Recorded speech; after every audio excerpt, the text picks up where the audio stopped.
เจริญสุขศรัทธาสาธุชน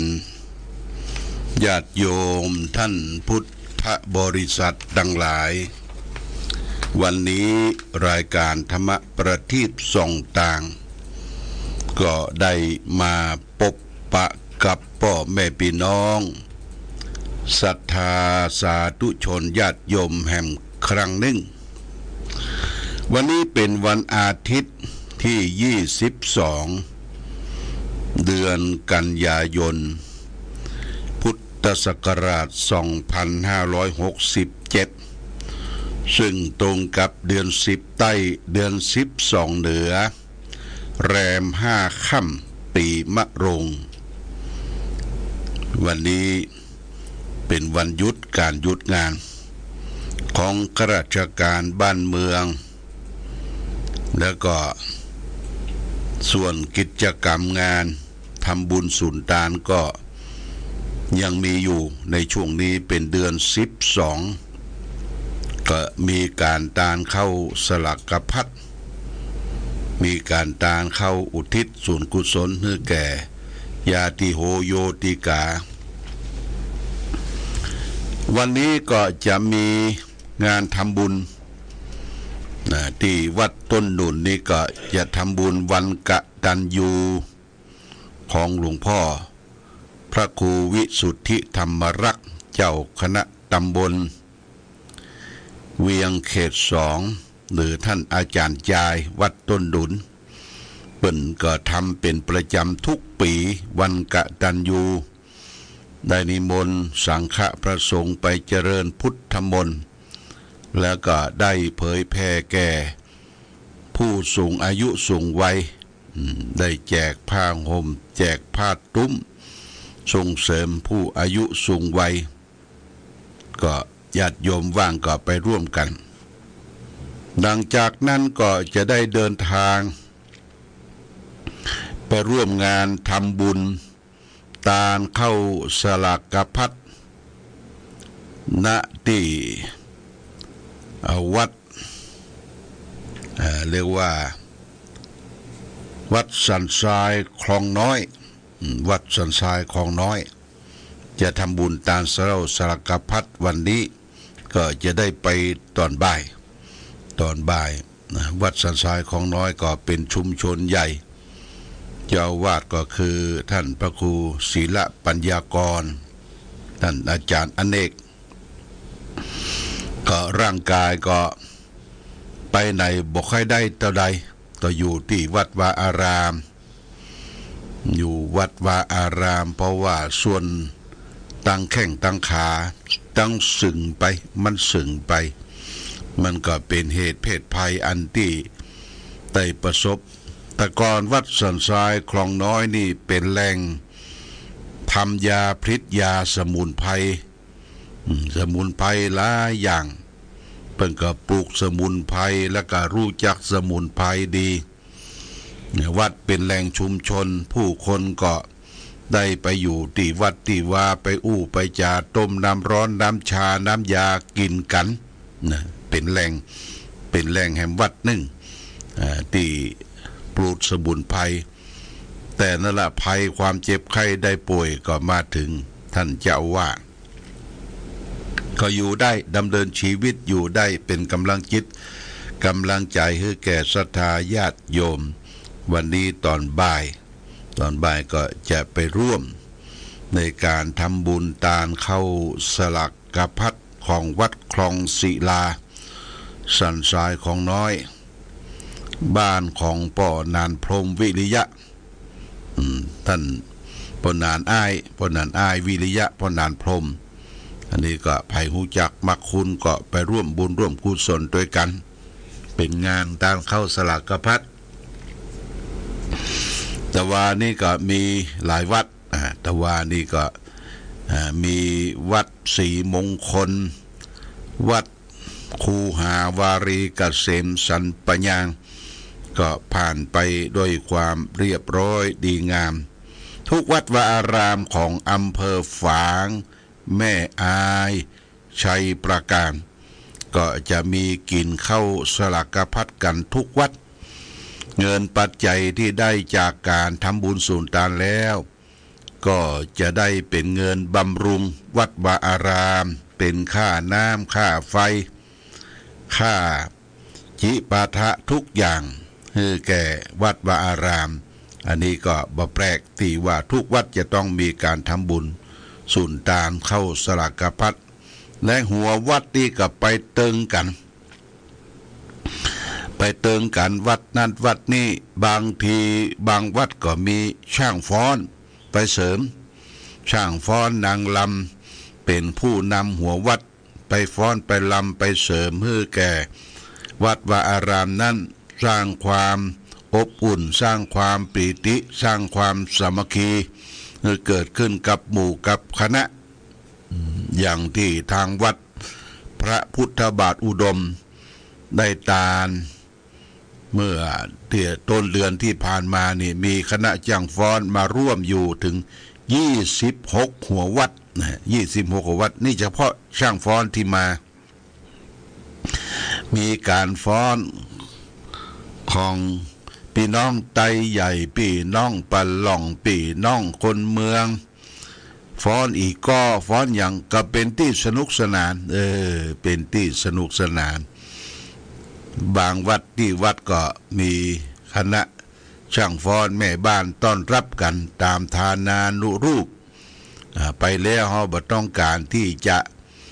ได้เงินได้ทองได้ของรางวัลอย่างมากมายก็มีสินน้ำใจมอบมือแก่ทางวัดวาอารามเป็นค่ารถค่าเรือค่ารางต่างๆอันนี้เป็นประเพณีนิยมที่ทำกันในเดือน12เหนือ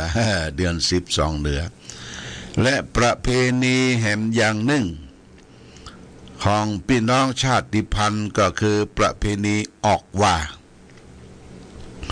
ประเพณีปอยเตียนออกว่านี่ก็เป็นประเพณีที่ของพี่น้องชาวไทยใหญ่ได้สืบสานกันมาเปิ้นจะแปลงต้นกลมต้นไฟต้นแค่ประดับประดาวัดวาอารามเป็นขบวนแห่กันกินกันตาน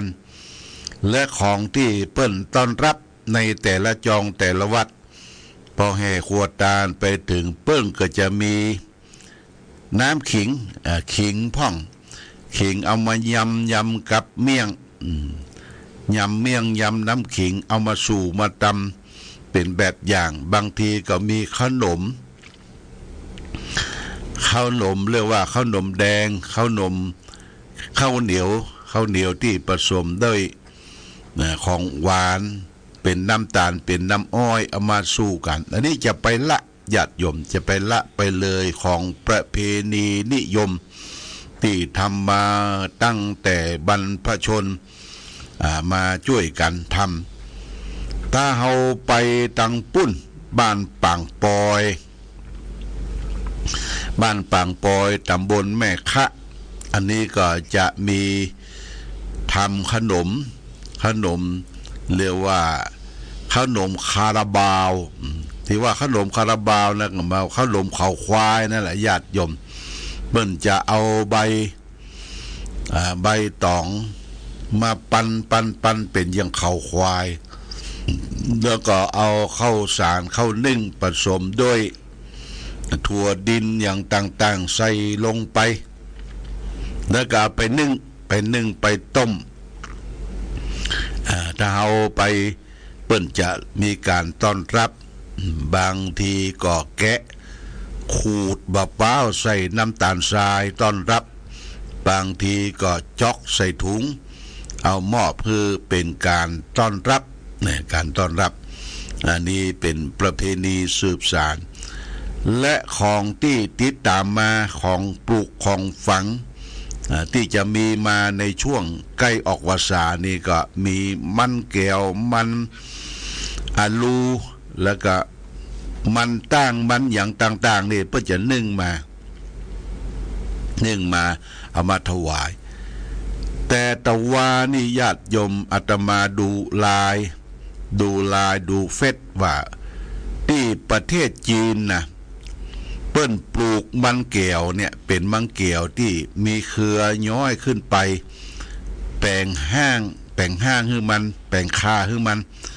บ่ได้อยู่ลงดินแล้วนะหน่วยกันเป็นปุ๊ก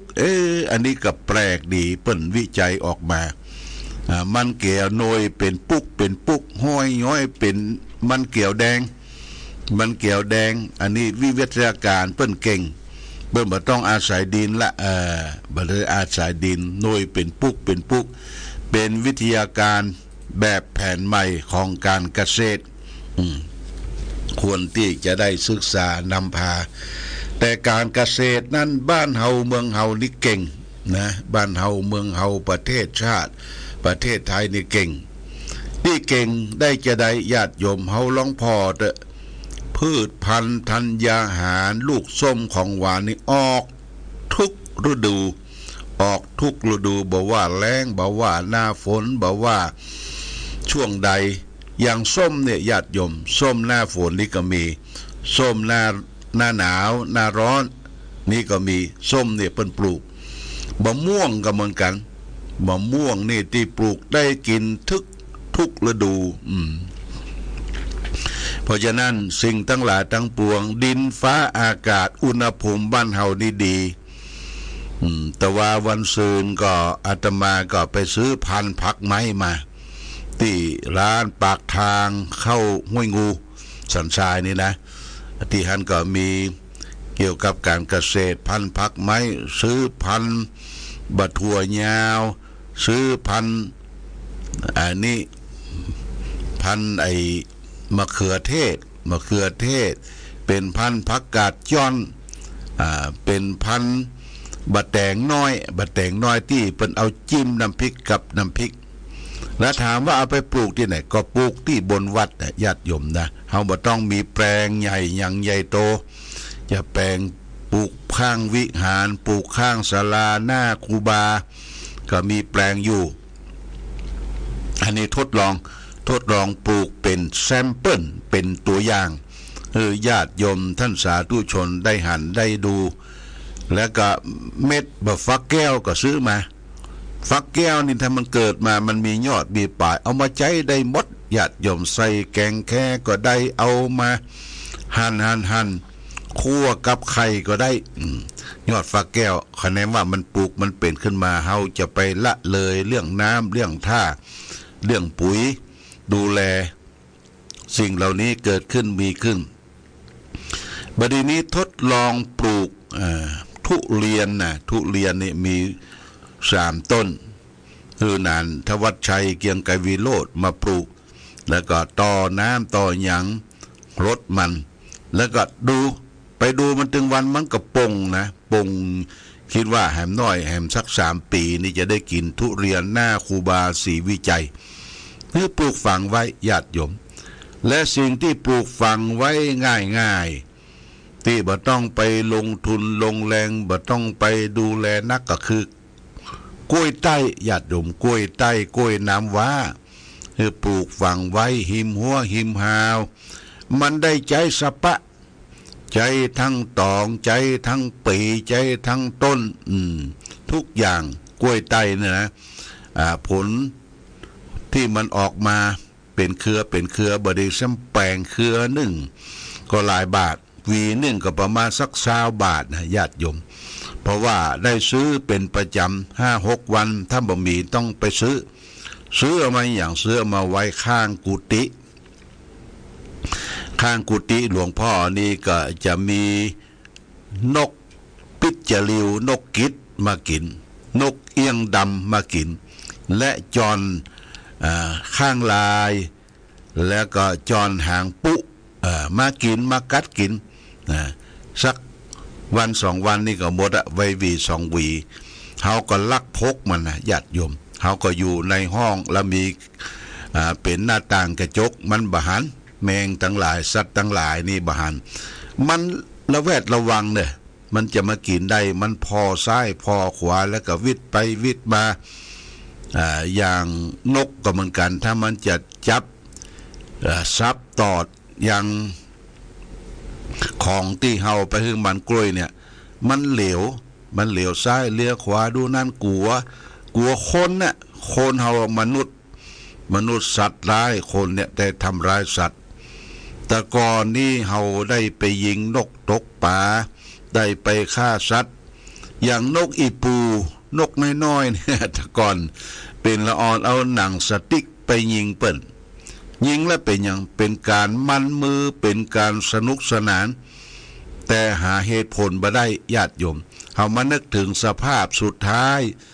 ในบรรปลายชีวิตในวัยแก่ชราของเฮาโอ้โรคภัยไข้เจ็บที่มาเบียดเบียนเพราะเป็นผลกรรมที่ได้สร้างไว้แก่สรรพสัตว์ทั้งหลายได้ฆ่านกฆ่าหนูได้ฆ่างูได้ฆ่าสรรพสัตว์ทั้งหลายเอามากินก็ดีเอาท่าด้วยความสนุกสนานก็ดีเนี่ยญาติโยมมันเป็นผลกรรมเพราะฉะนั้นพระพุทธเจ้าก็บัญญัติเป็นศีล5ว่าข้อที่หนึ่งปานาติปาตาเวรมณีสิกขาปะทังสมาธิยามิคือเว้นจากการฆ่าสัตว์ตัดชีวิตสัตว์เล็กสัตว์น้อยสัตว์ที่มีชีวิตนออินทรีย์เนี่ยญาติโยมนะคือเว้นข้อหนึ่งเนี่ยพระพุทธเจ้าสอนจะไปทำลายกันจะไปทำลายให้ชีวิตสัตว์อื่นได้ตกล่วงไปมีญาติโยมที่เป็นแม่หญิงวัยชราคนหนึ่งแก่ตัวละ60 ป่ายอยู่ที่บ้านบะเขือแจ้จังหวัดละปูนตอนนี้เป็นโรคมะเร็งสุมาเตะเป็นโรคมะเร็งเต้านมถ้าปวดหัวปวดเก้าปวดร่างกายเมื่อใดก็จะเตกโทรศัพท์มาหาหลวงพ่อว่าหลวงพ่อขอเป่าคาถาเป่าน้ำมนต์ให้กรรมโอ้เจ็บหัวงบจนอดรนทนบ่ได้นี่ก็เป็นอุปทานอย่างหนึ่งที่เปิ้นเจ็บเปิ้นปวดเปิ้นก็หาที่เปิ้งเฮาก็เอายันตุลอายุวัฏโกแล้วก็อาทิอุณจวิจัยโยเป็นคาถาพระพุทธเจ้าเป็นคาถาออนไลน์เป้าลงไปเทคหายแล้วเนอะเปิ้นก็ว่าโอ้โมทนาสาธุดีละแล้วก็ย้อนถามเปิ้นว่ามันเป็นบุพกรรมอันใดที่สร้างความเป็นความเจ็บไข้ได้ป่วยเป็นพยาธิมาหายให้แก่โยมเพราะว่าบุพกรรมส่วนหนึ่งก็คือเรื่องการทำบุญแต่ก่อนทำบุญแต่ก่อนนี้ก็คือหมายความว่าวัดใดจองใดที่ไหนอารามใดถ้าเปิ้นมาขอเป็นเจ้าภาพภัตตาหารเพลโยมก็ว่าโอ้จำเป็นจะต้องไปซื้อโดยเฉพาะอย่างยิ่งลาบปลาดุกญาติโยมมาลาบปลาดุกปิ้งปลาดุกซื้อมาเป็นกำ2-3 กิโลแล้วก็มาบุบหัวเปิ้นแล้วไปปิ้งเป็นลาบแล้วก็ทำเป็นของถวายเพลแด่พระสงฆ์บุพกรรมที่ได้ทำให้แก่สรรพสัตว์ทั้งหลายนั่นนะดูเจ้าพระสงฆ์ได้ฉันได้อิ่มก็ได้บุญส่วนหนึ่ง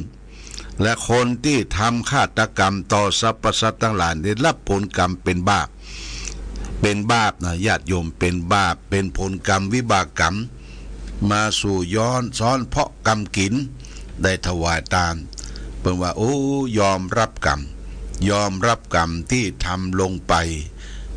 ญาติโยมเพราะได้ถวายอาหารเพลแด่พระเจ้าประสงค์ได้ฆ่าสัตว์ได้ฆ่าป่าเอามาลาบเอามาปิ้งได้ปอนทุเจ้ายถาสปีก็ดีอกดีใจหารู้ไหมว่าผลกรรมที่ได้ทำลงไปนะมันติดแปดเปื้อนเป็นมรมนทินฝังอยู่ในจิตในใจเพราะว่าสัตว์ทั้งหลายเนี่ยมันอาฆาตนะญาติโยมมันอาฆาตไว้เอาไปบุบหูบุบอย่างมันถ้าเป็นสัตว์ใหญ่นี่นะเป็นวัวเป็นควายเนี่ยถ้าจุงไปตามกระแลงแกงที่จะไปบุบไปเอามีดไปแทงเปิ้นเนี่ยมันตาขวางอาฆาตไว้เป็นวัวเป็นควายเนี่ยญาติโยมบางทีมันยอมเจ็บสวัสดเชือก สวัสดเยือกที่มันใส่ดังแต่งดังมันล่นหนีเอาไปหาที่เปิ้งบางทีก็ล่นไปที่วัดที่เปิ้นมีชุมชนนักว่าควายตัวนี้วัวตัวนี้ล่นมาอย่างเพราะหนีจากโรงฆ่าสัตว์ถ้าไปวัดตุเจ้าประสงค์คฤหัสถ์ญาติโยมเห็นก็โอ้ไทยเอาชีวิตสัตว์ตัวนั้นไว้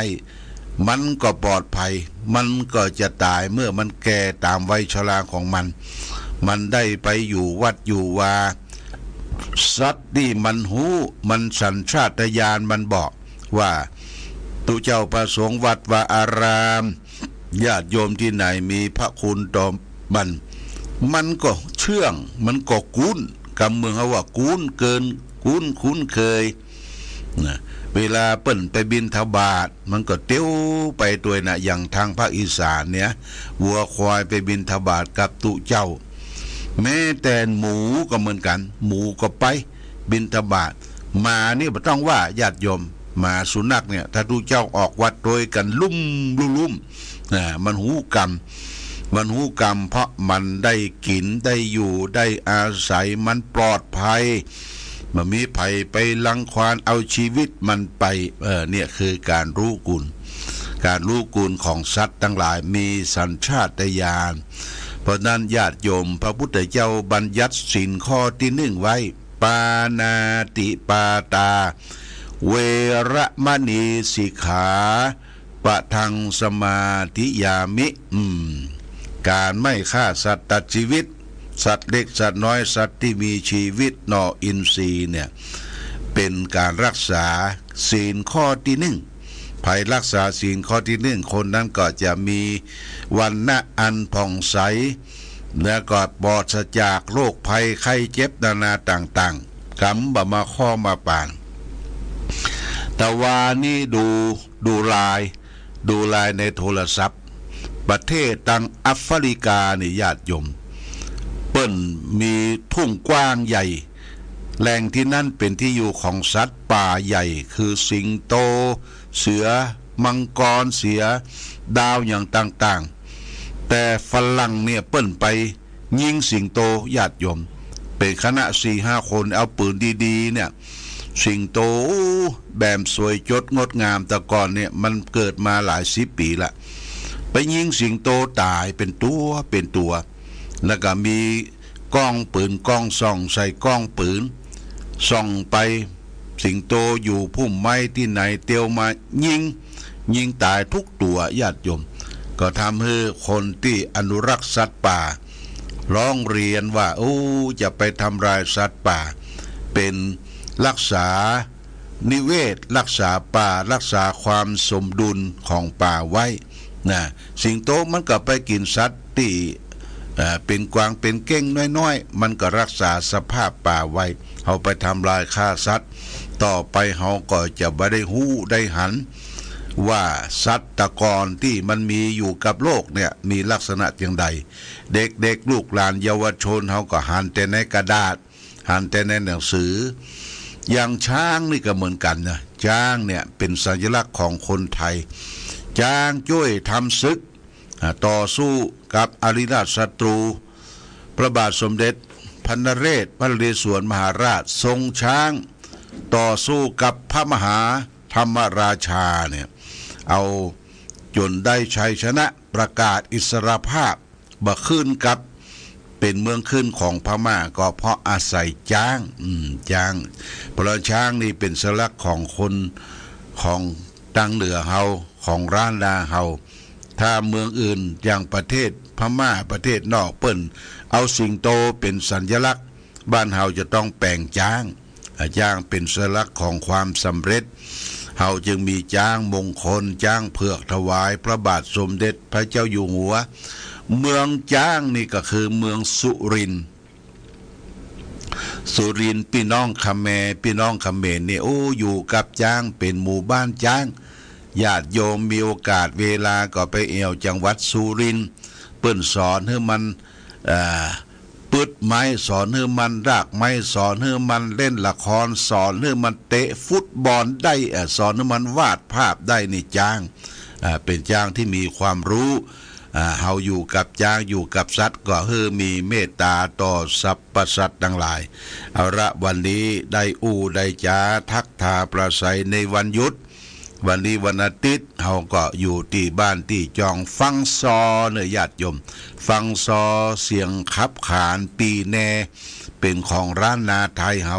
เป็นการซอที่สุภาพซอประเวทต่างๆพี่น้องศรัทธาญาติโยมสาธุชนได้รับทราบรับฟังกันวันนี้รายการธรรมประทีปส่องต่างก็ต้องขอลาก่อนขอผู้ฟังจงตั้งมั่นจิตหันษาด้วยธรรมะขององค์พระพุทธาได้นำพาให้เกิดความสุขสงบเย็นขอเจริญพร